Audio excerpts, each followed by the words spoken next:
அருமையானவர்களே, இந்த நாளிலும் அவனுடைய வார்த்தைகள் இடத்திலே கொண்டு வருகிறேன். நாம் தேவனில் அன்பு கூறுவதை பார்க்கிலும் அவர் நம்மேல் அன்பு வைத்திருக்கிறதை நாம் அனுபவிக்க வேண்டும். அப்போ ஒருவேளை ஆண்டவருடைய அன்பை உங்களால அனுபவிக்க முடியாதபடி ஏதோ ஒரு காரியம் உங்களுக்கு தடங்களா இருக்குன்னா, இன்னைக்கு ஆண்டவர் அதை உங்களிடத்திலிருந்து அகற்றுவார். லூக்கா 7:36 இருந்து 50 வரைக்கும் ஒரு சம்பவம் இருக்கு. அங்க பாருங்க, இயேசு ஒருத்தருடைய வீட்டுக்கு போறாரு. அங்க அவருக்கு போஜனம் எல்லாம் கொடுக்குறாங்க. அங்க ஒரு ஸ்திரீ வராங்க பாருங்க.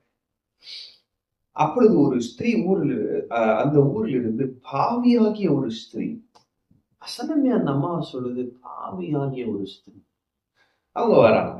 அவங்க என்ன செய்யறாங்கன்னா, ஒரு பரணியில் பரிமள தைலம் கொண்டு வந்து அவருடைய பாதங்களில் அருகே பின்னாக நின்று அழுது கொண்டு அவருடைய பாதங்களை தன் கண்ணீரினால் நனைத்து தன் தலைமயிரினால் துடைத்து அவருடைய பாதங்களை முத்தம் செய்து பரிமள தைலத்தை பூசினார்.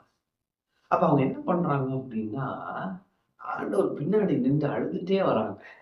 ஏன்னா வசனம் அவங்கள போட்டிருக்கு, பாவியாகி ஒரு அந்த ஒரு குற்ற உணர்வுலயே வாழ்ந்துட்டு இருக்காங்க. அந்த கில்ட்லயே வாழ்ந்துட்டு இருக்கிறதுனால இந்த பரிசுத்த தேவனை பார்க்கிறப்ப, இவர் என்ன மன்னிக்க மாட்டாரா, இவருடைய அன்பை என்னிடத்துல பகிர்ந்து கொள்ள மாட்டாரா அப்படின்ட்டு அழுது கொண்டே தன் கண்ணீரினாலே அவருடைய பாதங்களை நனைத்து அவருடைய முடியினால் அப்படியே துடைக்கிறார். அவ எவ்வளவு குற்ற உணர்வுல இருப்பா பாருங்க, அவருடைய அன்புக்காக எவ்வளவு ஏங்கி இருப்பா பாருங்க. அதுக்கப்புறம் அவர் பெர்ஃப்யூம் அது அப்படியே அவருடைய பாதத்துல ஒற்றா. அப்ப இதை பார்த்துட்டு இருந்த அந்த பரிசேயன் பாருங்க, அவன் சொல்றான், என்ன சொல்றான்னா, இவள் பாவியா இருக்கிறாளே, தம்மை தொடுகிற ஸ்திரீ இன்னார் என்று, இப்படிப்பட்டவள் இன்னார் என்றும் அறிந்திருப்பார். அவன் டவுட் பண்றான் பாருங்க. இவ பாவியான ஸ்திரீ, இயேசு இவளை பத்தில தெரிஞ்சுக்கணுமே அப்படின்னு கேட்கிறப்ப இயேசு அவன்கிட்ட ஒரு ஓமை சொல்லுவார். சொல்லி முடிச்சுட்டு சொல்லுவாரு, நீ என்னை இப்படிலாம் கனப்படுத்தல, இப்படிலாம் பண்ணல, ஆனா இந்த அம்மா எனக்கு இப்படிலாம் பண்ணாங்கன்னு சொல்லிட்டு அந்த அம்மா பார்த்து சொல்லுவாரு. அந்த அம்மா பார்த்து சொல்லுவார் பாருங்களேன், 48ஆம் வசனம் லூக்கா 7ல, அவளை நோக்கி உன் பாவங்கள் மன்னிக்கப்பட்டது என்றார். அவளுக்கு தேவை அந்த வார்த்தை தான். ஏன்னா அவ செய்த பாவத்து நிமித்தம் அவளுக்கு ஒரு அடையாளம் வந்தது. என்ன அடையாளம்னா, பாவியாகிய ஸ்திரீ.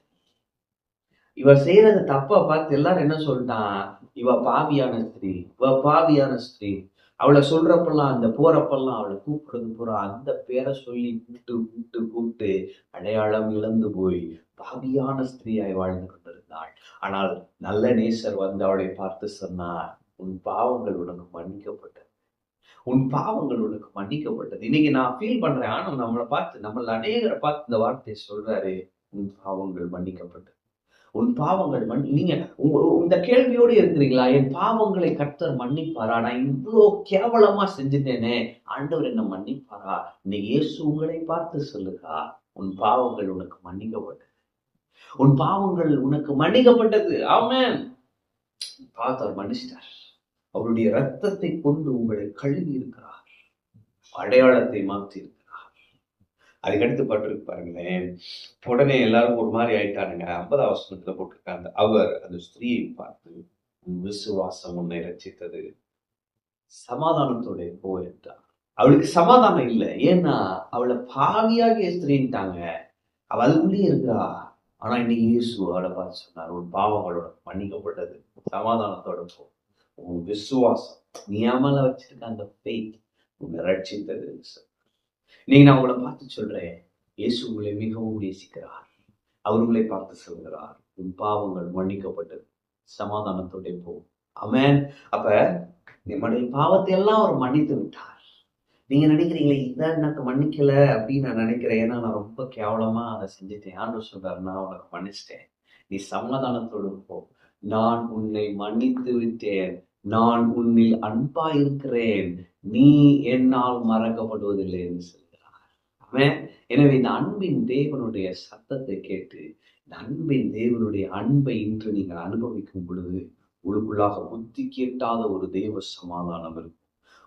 ஒரு சமாதானம் இருக்கும் பாருங்க. என் தேவன் என்னை நேசிக்கிறார், என் பாவத்தை மன்னித்து விட்டார் என்ற உறுதி உங்களுக்கு இருக்கும்.